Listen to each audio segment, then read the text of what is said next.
Carla. Now we're going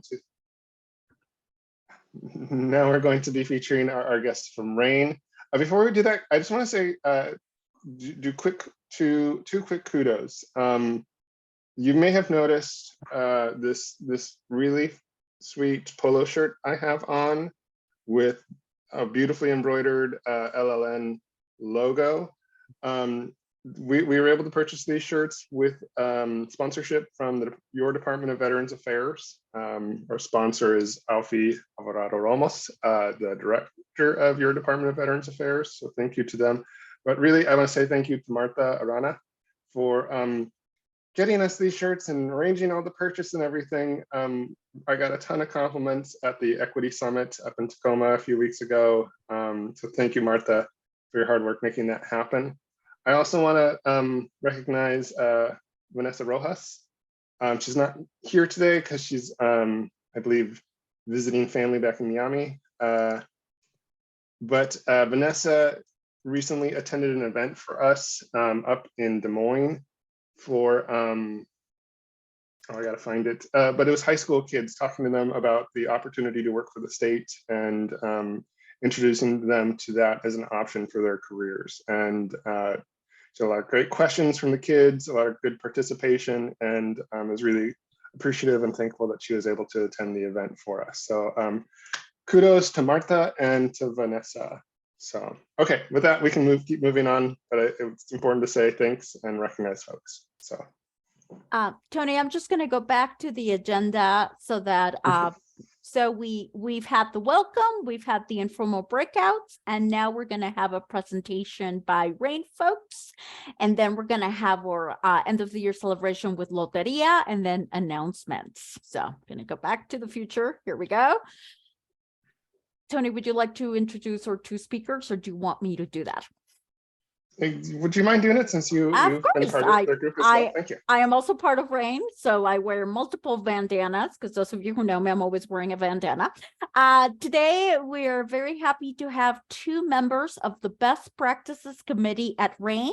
RAIN is the Rainbow Alliance, the LGBTQ plus and allies business research group for Washington State. The co-chairs of RAIN are going to come talk to us, talking about a program that is about familia and what familia means for all of us, expanding familia, or the Family Definition Project. Our two speakers are Ruben Otero, who uses they, them pronouns. Ruben is currently working with the Department of Health as an outbreak support specialist, working on the COVID-19 response. Our other speaker is Ariel K. Barto, who uses she, her pronouns. And Ariel is the outreach manager with the Washington Service Corps out of the Employment Security Department. I'm going to stop the share so that they can present their own PowerPoint, and I will highlight the two speakers once they start sharing the PowerPoint.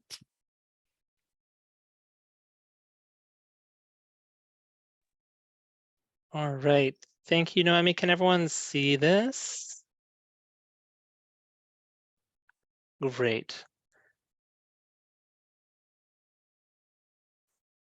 Okay. And is Ariel here? I am. I'm here. There she is. Oh, great. Ooh, and I'm spoiling the wrong ones. Give me a second to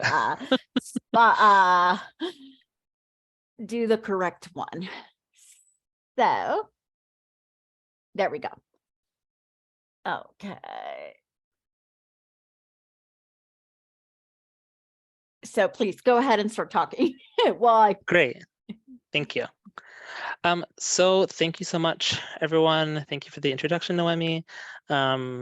Very, very, very happy to be here today.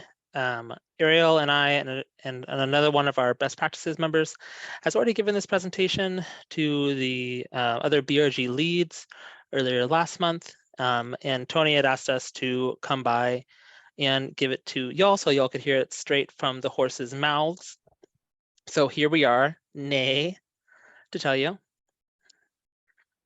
So you've already been introduced to us. I'll just go ahead into the next screen. Ariel, you mind if I take the next one? You can go. You go ahead. I love that. Thank you. So For those of you who are not aware, the Rainbow Alliance Inclusion Network, RAIN, has our own meetings, of course, and then we have our own subcommittees. One of those subcommittees is best practices. The RAIN BRG Best Practices Subcommittee exists to gather, evaluate, and disseminate best practices for use by Washington state agencies and institutions. So what that means practically is that different issues or concerns or ideas are brought to us by either our membership or are brought to us via a different state agency. And then we work on our response, on our ideas around that. And we have worked on several projects, one of which was the inclusive bathroom signage project that launched. Ariel, was it last year or the year before? Gosh, it was several years ago. I think it was like 2018. Oh, several years already. We talk about things do come up over and over, and you know, we talk about our successes, and so it feels like it's a lot more present. But we're here to talk to you today about the definition of family in Washington state. So if you could go ahead and take a moment to really think about this question. Who are people that you've had to provide care for? And if you want, you can engage in the chat. We can take a couple folks maybe to answer this. If you have that, you can also just kind of think about it internally as you're like kind of rolling that through. Who are people you've had to provide care for?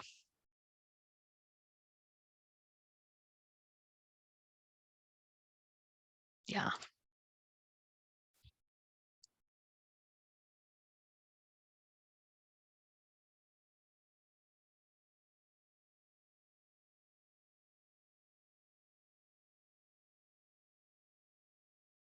Totally. I'm definitely seeing some answers rolling in chat.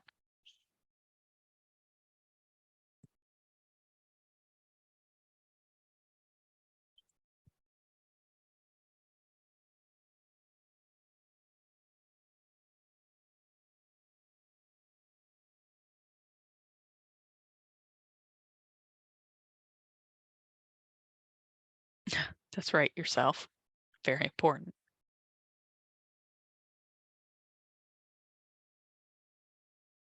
Yeah, totally.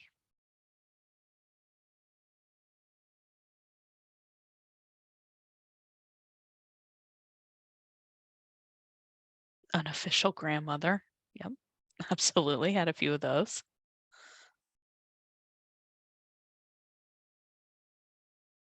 Yeah, these are some great answers.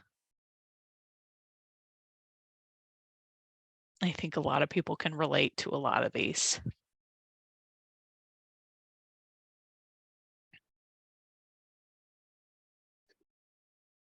That's, of course, very important people that we take care of. That's right.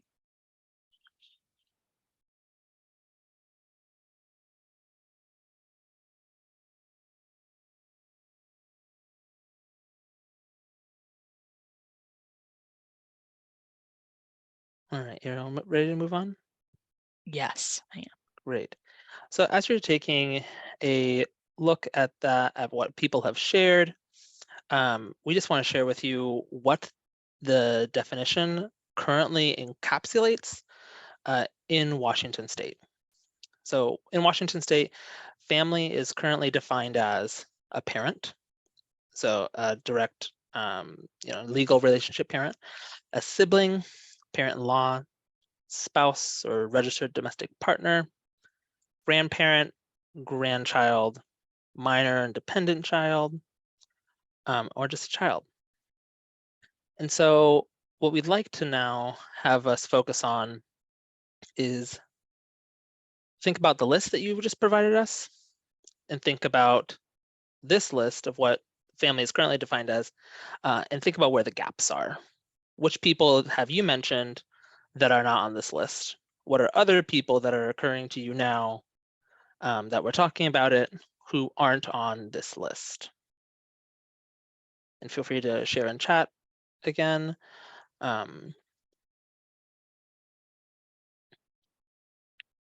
Yeah. Very conspicuously, cousins not included. Family and friends. Yeah. I saw Manny mention earlier, like nieces and nephews. Those are not on here at all.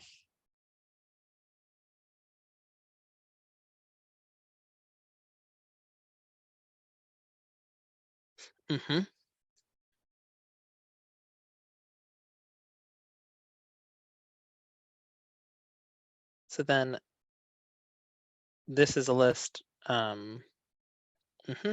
memory care individuals.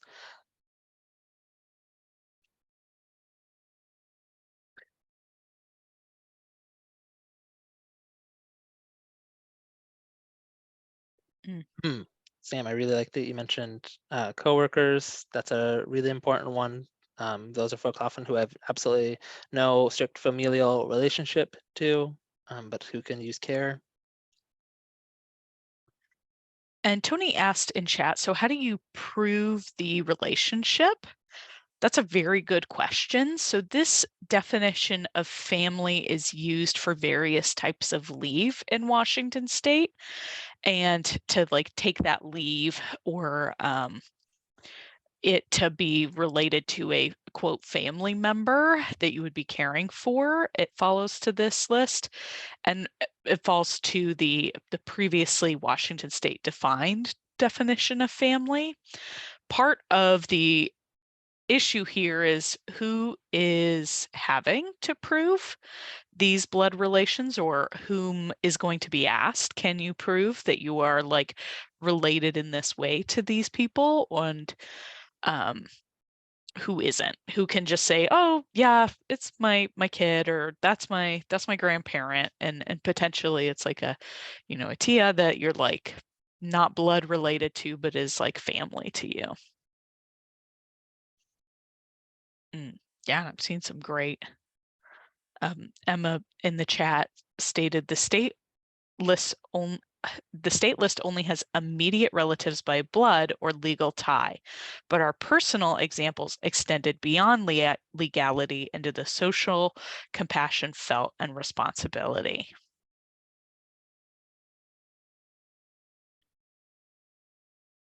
So when you all kind of look at this list that it doesn't include, is there anyone we're missing? I know Sam brought up the like coworkers that potentially need care. Anyone else that you all can think of? Community elders, absolutely.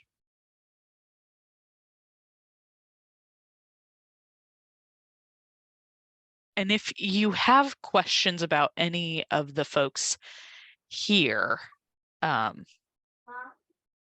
anything listed here, you can absolutely ask that. That's right. Yeah. So foster kids, which would be probably part of the not formally adopted siblings and children.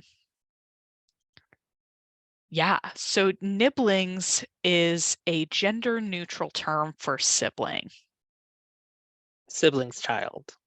That's right. That's right. So, Yeah, so like nephew or niece. So instead it's gender neutral nibbling. Yeah, we have military families on here, but I don't think we have like co-veterans. Is that what you call them? I apologize. Co-veteran is probably not accurate.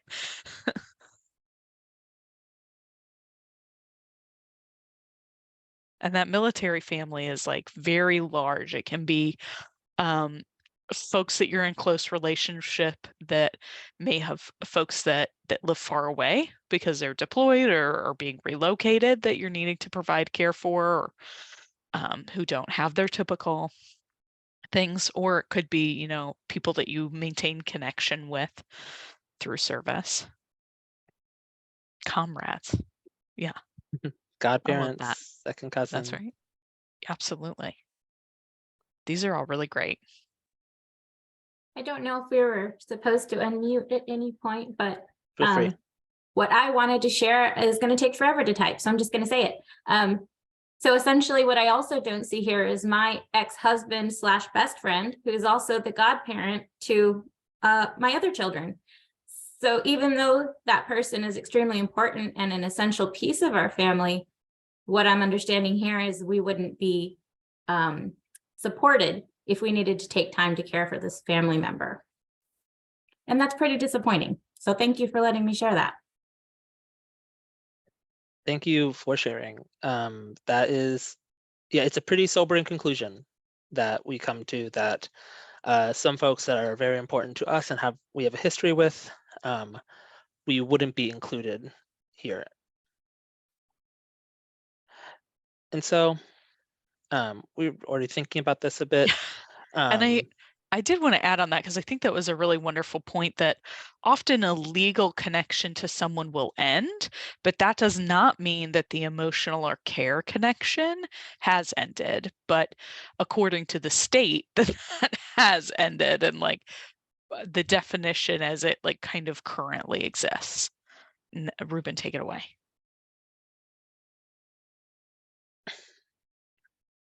So what this presentation points out is that there's a gap between the word family and for the state and who we think of as family. So right now we are exploring different options to make that more expansive for all state agencies. And so if you have any lived experience, or know someone who does have a lived experience with this, who would be willing to share, we'll have contact information at the very end. Marisa Sanchez-Reed is one of our best practices subcommittee members, and she's been doing a lot of the work on this. And you can contact her or Ariel or myself, because when we make these changes, it can sometimes be really helpful to have those stories. It doesn't become real for someone until they have that story that they can connect with.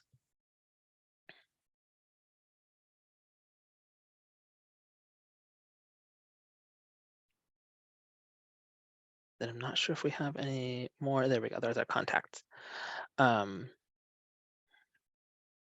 So Ariel, did you have any more to share about the presentation?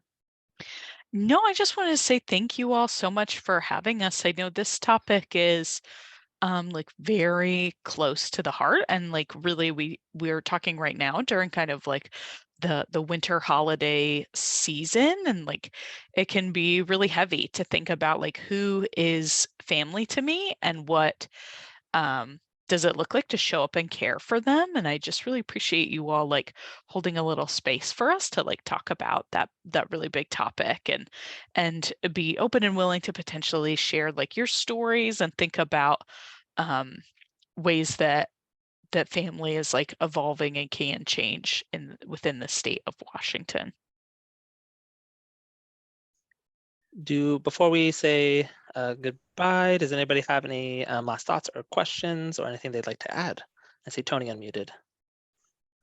Yeah, so I was curious, like, if we could talk for a moment, or if people have thoughts on like, what are the impacts of these definitions? Like, how does this impact people, either, you know, us as employees for the state, or the people that you serve in your different positions throughout all your state agencies? Like, what is the impact when some are in the in-group and then some people are left out?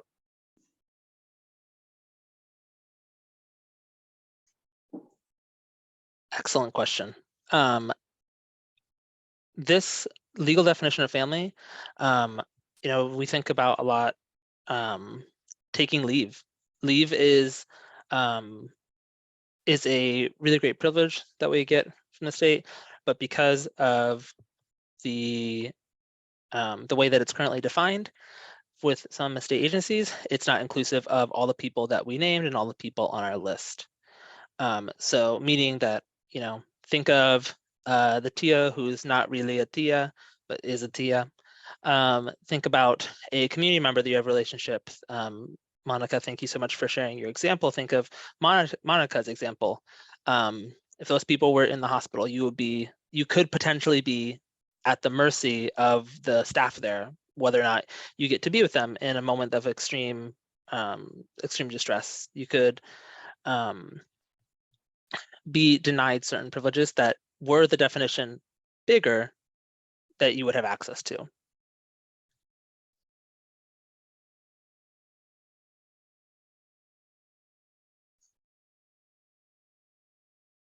So I'm curious. Okay. No, go ahead, Tony. I have a question after yours. Oh, well, I was going to ask a question to the group of like, have you seen this in play at your agency, and if you have, maybe an example. So so I work at the Office of Administrative Hearings now, which when this conversation came up, was really curious about it. But we do appeals for like child support and some of those things. So I know that this would play into that. But does anybody else in the meeting have an example of, hey, I do this work and I could see this definition being a challenge, or this is where it impacts different groups?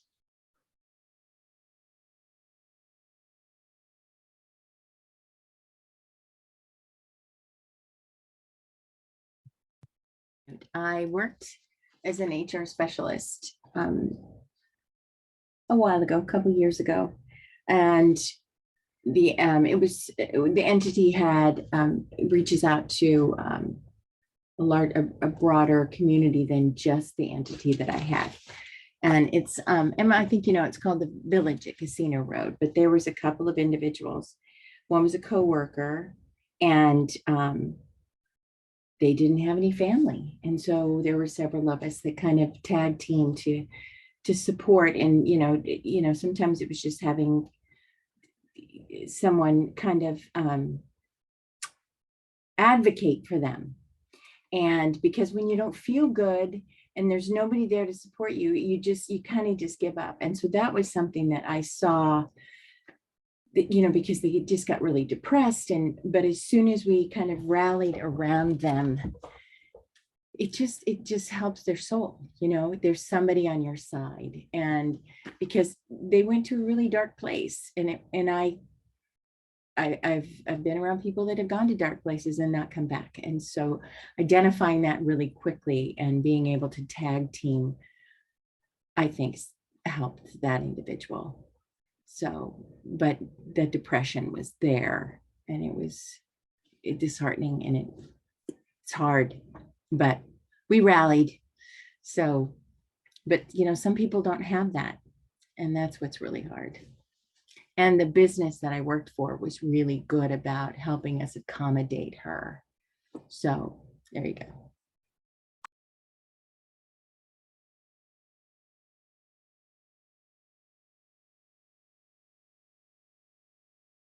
This is Noemi. What I wanted to say is that this is really important for a lot of intersectional communities, and particularly for people within the Latino, Latina, Latinx, Latinx community, because we have such big families. I was earlier showing a picture to a coworker of my grandfather's 95th birthday, where there were a bunch of people wearing his soccer jersey shirts, and they were asking me who all these people. And I'm like, oh, this is my tia. And they're like, oh, is that your like mom's sister? And I'm like, no, this is like indeed the woman I call tia, but we're not related to.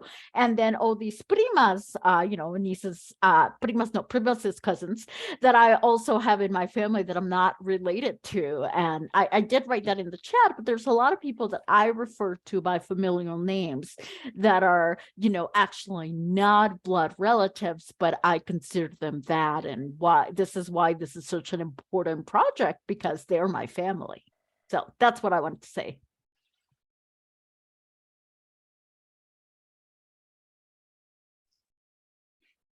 And then I saw Luis had a comment in the chat about the expanded family definition for the paid family and medical leave that went into effect. I'm going to admit I have ignorance there. Would Luis or anybody else like to speak about what that expanded definition is? Yeah, I can speak a little bit to it. So the expanded definition that went into effect, it kind of eliminates kind of the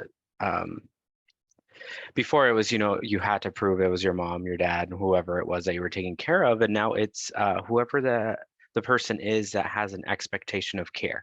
Doesn't have to be related to you, nothing like that. So it literally can be your roommate. We don't ask for any proof or anything like that, so long as that person has that expectation of care. And the amount of claims we've seen come through using kind of that expanded, it's my neighbor, it's whoever that may be. It's really heartwarming to see that it is, affecting people's lives and it's making a difference. So I think that's a positive change that was made there.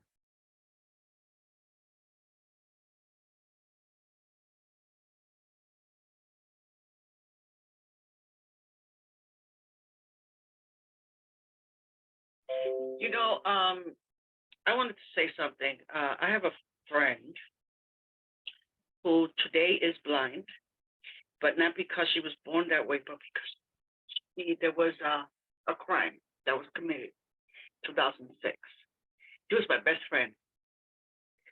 And I might break down a little bit, but I went to work.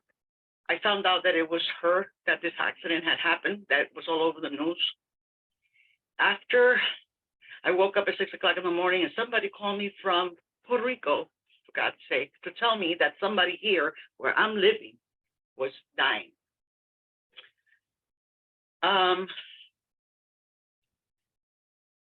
It was hard for me to work. I mean, she was not my family. She was my sister in so many ways that the impact in my body was so hard. I couldn't speak. I couldn't perform my job. And thank God I had a wonderful supervisor that took me into the office and told me, you need to go with that family now. You got leave, but I had to take vacation. Obviously, I couldn't take any sick leave. I hadn't, but I took vacation because it was like that need was there. Like, my sister's dying and I cannot be with her and the family. That was really hard for me. And to this day, it's hard for me because she's still my friend. She did live through it. She is blind. So our whole way of looking at life changed. So, and so did mine. And because we can't do the same things we used to do before. So I just wanted to kind of share that with you guys, that it doesn't have to be a family. It could be a dear friend. That it impacts your life like that. So sorry if I put you through that. I'm going to turn my mic off.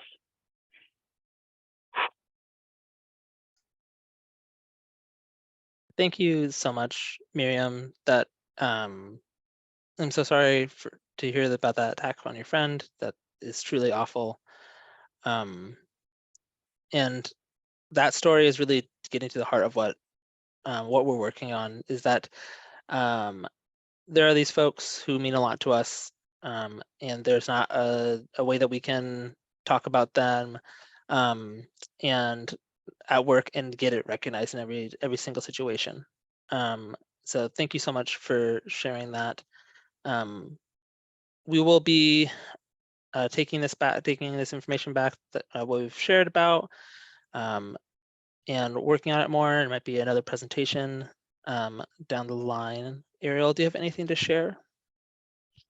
No, I also just wanted to give, I know since Manny Santiago is here, he is the executive sponsor of RAIN and also like a delightful participant in the LLN group as a really wonderful person. And he's really just helped champion a lot of this work. And I really wanted to recognize, since Manny is here, like, thank you so much for the work you've done on this. Like, it's always really incredible to have someone that has the like intersectional lens on like what this looks like, and as well as like personal connection to like what your family looks like and what that's gonna be. And it's really cool to be in this space with you. And I'm always grateful for you for showing up.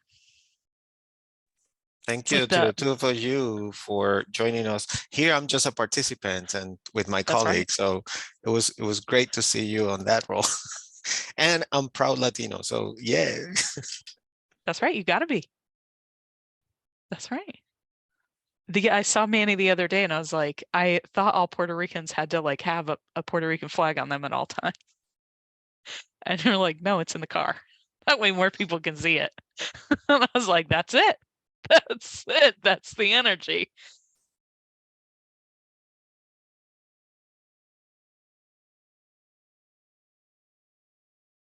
All right, well, thank you all so much. Noemi has our contact info if you'd like to share any stories, if you'd like any follow-ups, if you'd like to be made aware of the goings on. I unfortunately do have to jump off. Thank you so much for having us today. And we will be in touch soon.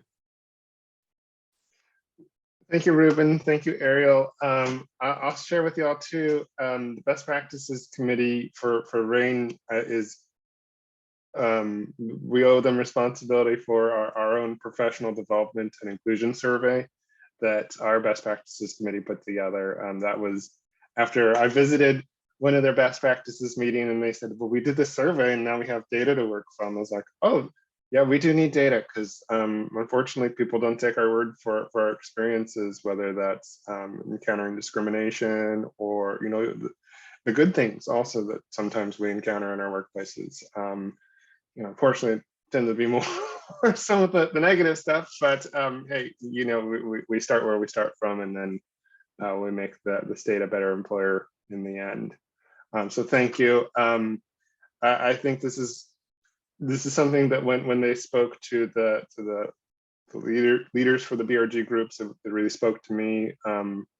I've had experiences with like fictive kin, which is a thing that I learned through foster care and all those sorts of things. And then also, like, you know, the nuclear family definition that I think some of us grew up with, at least as a child of the 80s, I grew up with that, really is not real, or like the traditional way things work for a lot of most cultures, including, you know, some of the like the Anglo-Saxon cultures. I think it's kind of misleading the way that we framed it. So this seemed really relevant, and it was a great chance to partner. And thank you for joining us today.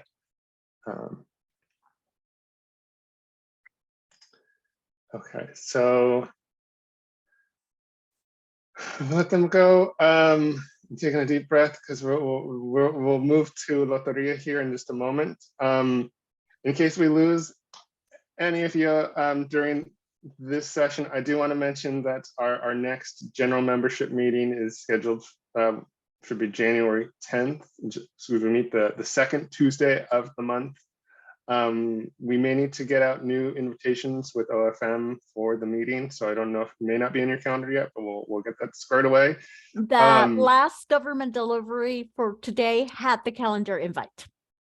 Oh, okay. I need to do that then. If you are not on Gov Delivery, send us an email at lln@ofm.wa.gov,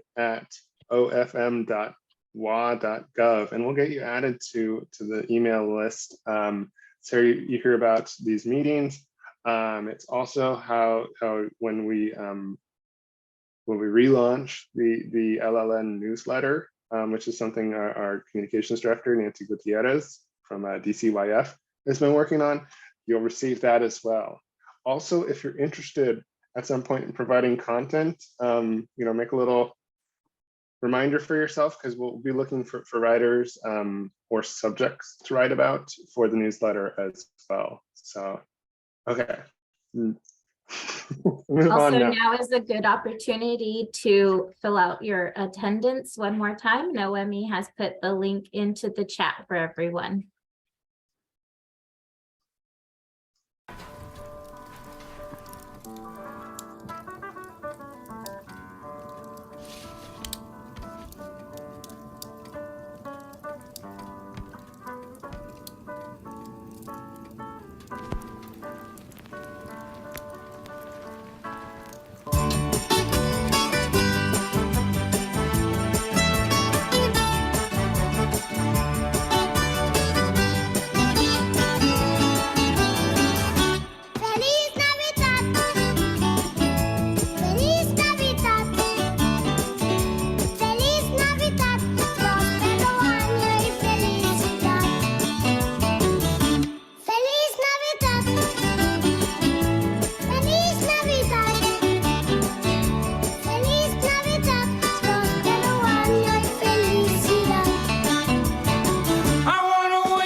Navidad, próspero año y felicidad. Feliz Navidad, feliz Navidad, feliz Navidad, próspero año y felicidad.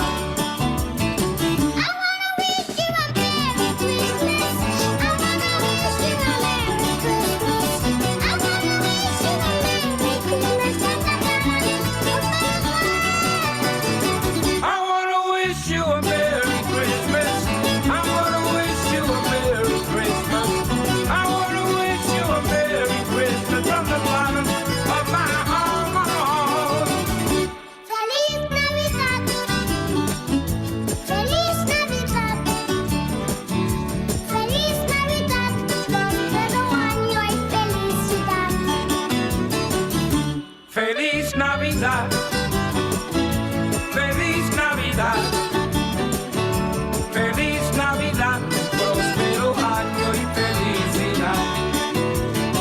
I wanna wish you a Merry Christmas. I wanna wish you a Merry Christmas.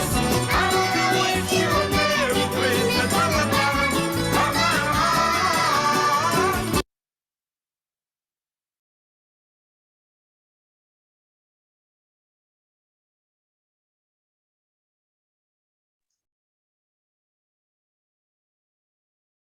All right, we still managed to get that some Jose Feliciano in there with Feliz Navidad. All right, so now we are at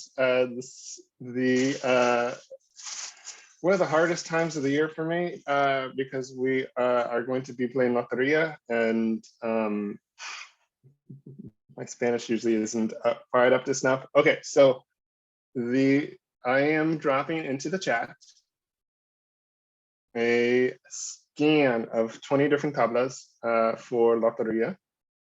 We are not playing for prizes. This is for funsies, and we are so the way this will work is we'll ask you to choose your digital game board, and then just keep track, with your digital frijoles to put on your game board, the track. And we are playing the what's the name of it? Oh, the Don Clemente version, because that was the version available to me last year when we were ordering. So Noemi found a beautiful version of featuring the national monuments. We're playing the old school version. So the reason I mention that is because some of the options or the cards are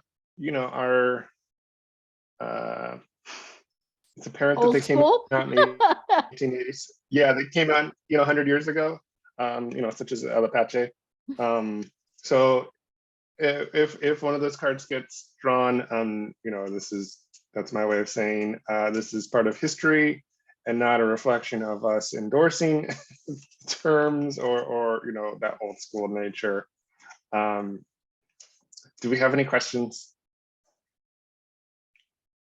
See, quick question. I have a question.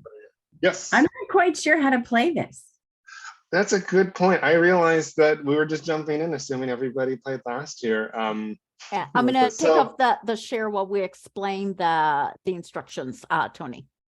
Okay, so Loteria is also referred to sometimes as Mexican bingo, and you'll have, I put in the chat, there's scans of these game boards, like you would say with a bingo board, but there's no BINGO across or numbers. Okay.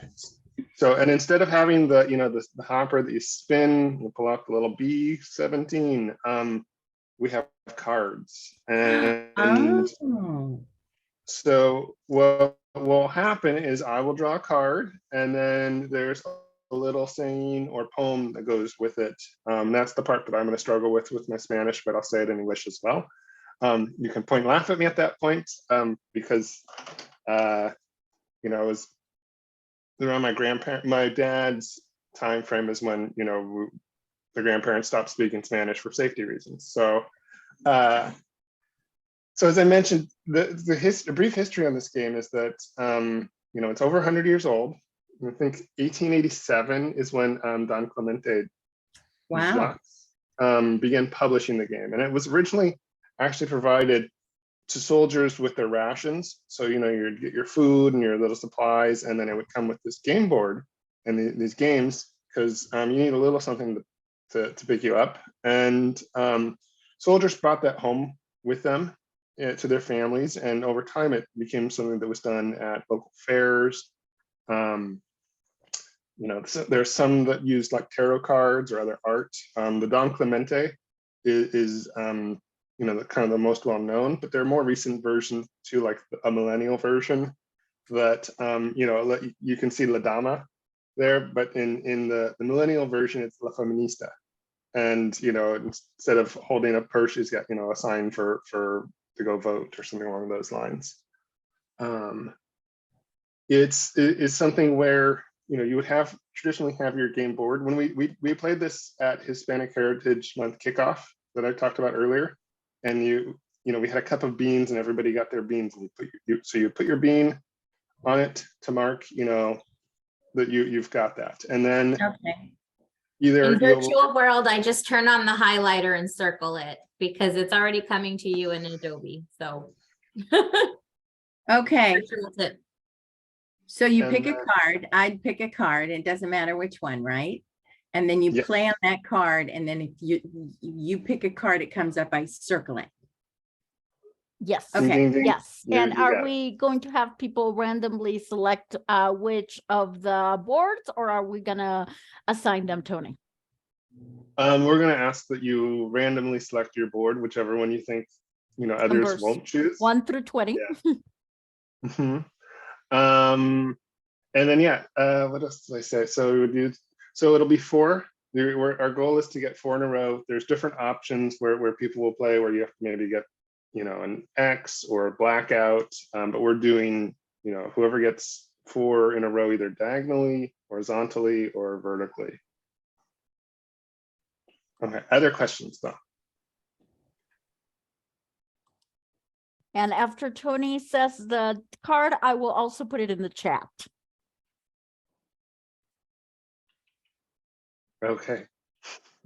Here we go. I'm shuffling the cards. You can see. And there's about 30 of you, so some of you are going to share. So even if somebody has called number 8, you could also do number 8 too. Okay. The important thing here as well is if you get 4 in a row, you either shout bueno or put it in the chat. Trying to remember, is there another way that people say that because we don't say bingo. No saying bingo. Don't we say loteria sometimes? Yeah, that's the other. Okay, I was trying to remember. I guess maybe a quick question too. Who grew up playing loteria? I did. Marta and Herminia. I did. And Ty did too. Yay. Yes, you can also say buenas. Oh, but There's And I see a couple of different versions. other hands. Marie Flor had her hand. A couple of other people. It went a little fast, so several of you have. yeah, so it's not my story to tell, but I'm going to share it anyway. Abby Chavez, our previous chair for the Latino Leadership Network, shared last year that this was a holiday tradition for her family as well. So that was something she shared with the group. At the holidays because we were talking traditions in our breakout session earlier. Okay, so without further ado, let me find the. Okay, so the first card is La Palma. I gotta find the Okay. Palmero sube a la palma y bájame un coco real. So Palmer, climb the palm tree and bring me a coconut fit for kings.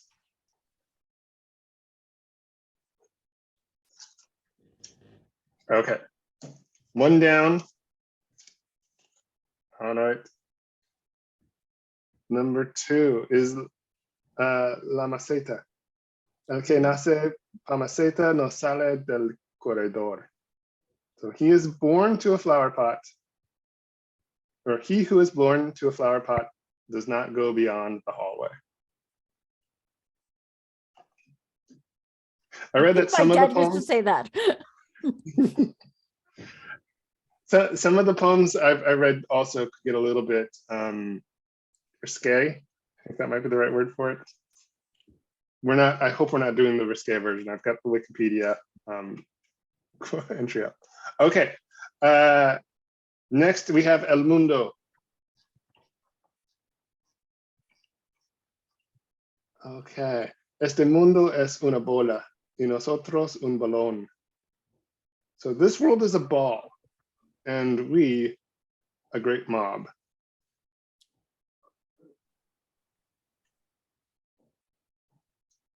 So I'll recapitulate the first 3. La palma, la maceta, el mundo.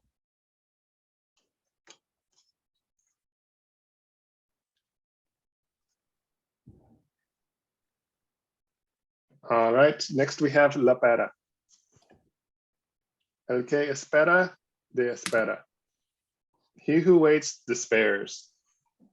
I'm doing the easy version too, because normally you're supposed to say the poem and then the card, but I don't know that you'll necessarily understand what I'm saying. Or if you have never played it before, you wouldn't know, that meant the pair.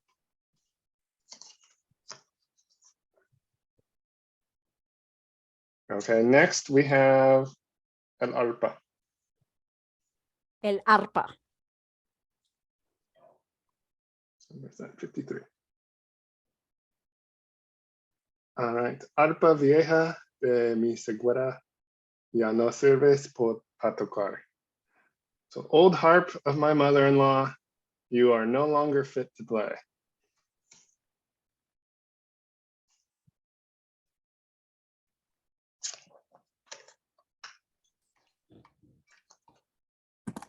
All right, and next up we have el barril.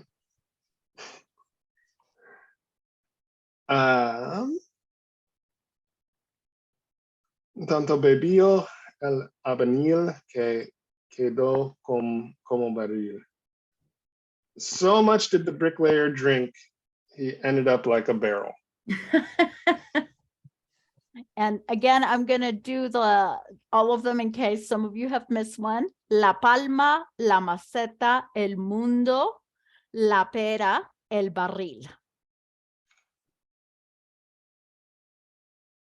Y el harpa. El arpa, yes, sorry, I missed el arpa, thank you.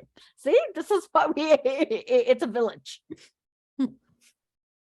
All right, and as I mentioned, this was a game that came back home with soldiers, and now we have El Soldado. 1, 2, y 3, el soldado pa'l cuartel. So 1, 2, and 3, the soldier heads to the fort.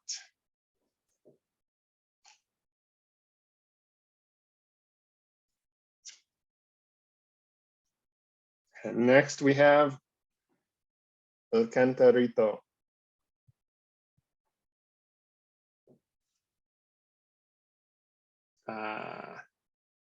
Tanto va el cántaro el agua, que se quiebra y te moja las enaguas. So often does the jug go to the water that it breaks and wets your slip.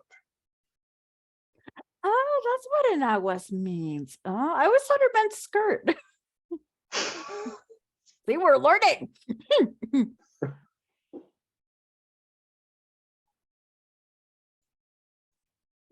No All right. loteria so far. Well, next we have El Diablito. Portate bien, cuatito, si no te lleva el coloradito. Behave yourself, buddy, or the little red one will take you away.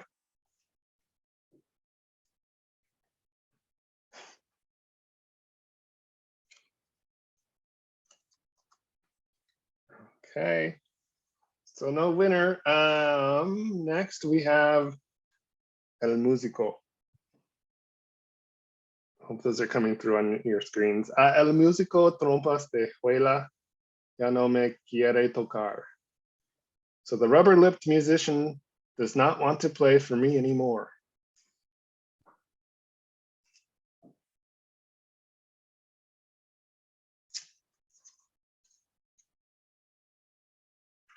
Right, next we have El Arbol.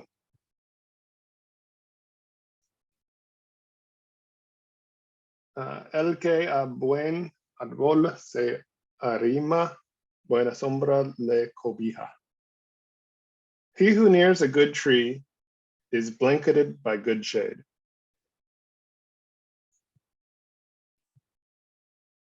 No winners so far.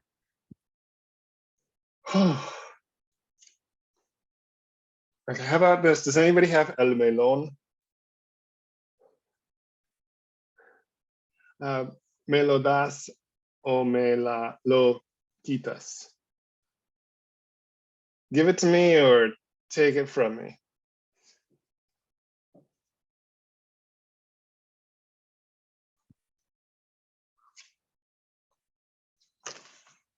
Okay, next we have El Pescado, the fish. Oh, somebody, Douglas says he has something. Yeah, Do you have I have El Loteria? Pescado. I have El Pescado, But but I now, don't have Loteria. Sorry. okay, no worries. We got so excited for a second. No worries. Oh, yeah. I was like, yes, I have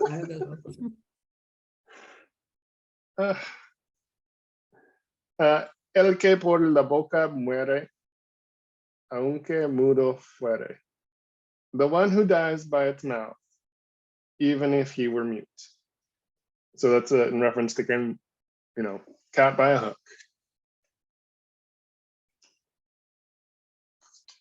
I'm sorry, what Okay. was that again? I was, Oh, El Pescado. okay, good. Yeah, thank you.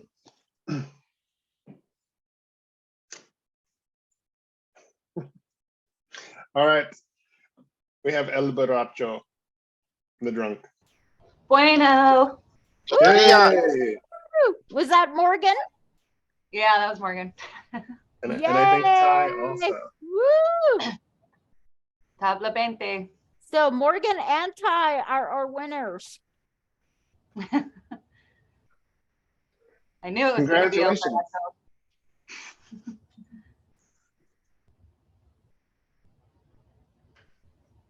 Well, congratulations. Thank you everybody for playing and listening to me struggle through the little poems. If you're interested in playing more, we had fun doing this at our last Hispanic Heritage Month kickoff event, and being in person, we were able to give little gifts. We at that time we did we have tote bags and water bottles, which unfortunately we can't send over Zoom to you today. But that's it. That's an enticement to come to, when we do an in-person event again. All right, so with that, we have some announcements. We have a variety of different committees that you can participate in with LLN. The first that you'll see listed there is our Diversity, Equity, and Inclusion Committee. This is put together by our co-leads of Jovita Ramirez and Steve Camerer. Their emails are listed above if you're interested in joining one of those meetings. They meet the second Thursday of the month at 3 p.m. I know I've seen a couple of you folks in the attendance today who I know go to these meetings, and there tends to be really good conversations and opportunities to learn. We also have a Health and Wellness Committee with co-leads Angela Araque and Zenaida Rojas. They're both relatively new to the positions, but they're excited about putting on some activities and events. So if you're interested in helping with the Health and Wellness Committee, please contact either of them. We have a best practices subcommittee like the RAIN group that presented today. It was a group that I was leading, and now that I'm chair, I haven't had time to necessarily put together the meetings, but we do have projects such as a language bias or accent bias project that we've been working on with other BRGs. So if you're interested in that, or you're interested in bringing that group together to meet on a semi-regular basis, please contact me. My email is listed there. And we'd be happy to support you and figure out how to make those meetings happen. If you're interested in events or helping with things like Hispanic Heritage Month, we have Sedona Lisa as well to contact. Or if you're unsure of who to contact, you can always email us again at lln@ofm.wa.gov to find out more about either participating with the board, if you would like to give a presentation, whether that's doing Loteria or something else, please contact us. We're always looking for new speakers, or if you're interested in signing up for the newsletter or group delivery, any of those things, it's the easiest way to get a hold of us.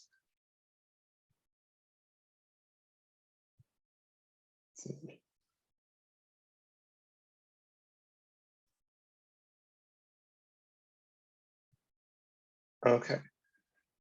And as I mentioned before, our next meeting, a general membership meeting, will be January 10th, Tuesday, January 10th, at 3 p.m. So, okay. Oh, look at that. Noemi's changing it on the fly. Thank you. We're still figuring out all the different things going on then. But I'll tell you, one of the things that we will be doing is recognizing and celebrating our sponsor, Alfie Alvarado Ramos, the director of your Department of Veterans Affairs, until February, because Alfie is going to be retiring, and she's had a long, illustrious career with the state and also an incredible career previously in the military, and she's meant just an incredible amount to this group, and just is a fantastic speaker and wonderful person to learn and listen to and learn from. So we're going to take some time to recognize her, hopefully not make her too uncomfortable with the spotlight, but hey, she's great, and we want to sing her praise as she moves on to a well-deserved retirement. So more to come on what we'll be doing, but we invite you all to gather just to learn about Alfie and her career is something that I think is very inspiring. So yes, we look forward to seeing you then. If you have questions again, or would like to present or any of those things, again, easiest way to get a hold of us is via email, and then Noemi helps sort it all and get it to the right person. But you can also reach out to any of us as individuals as well. I think that's it for today. I will stop the recording in case anybody wants to have any informal discussion at the end. Thank you, everybody.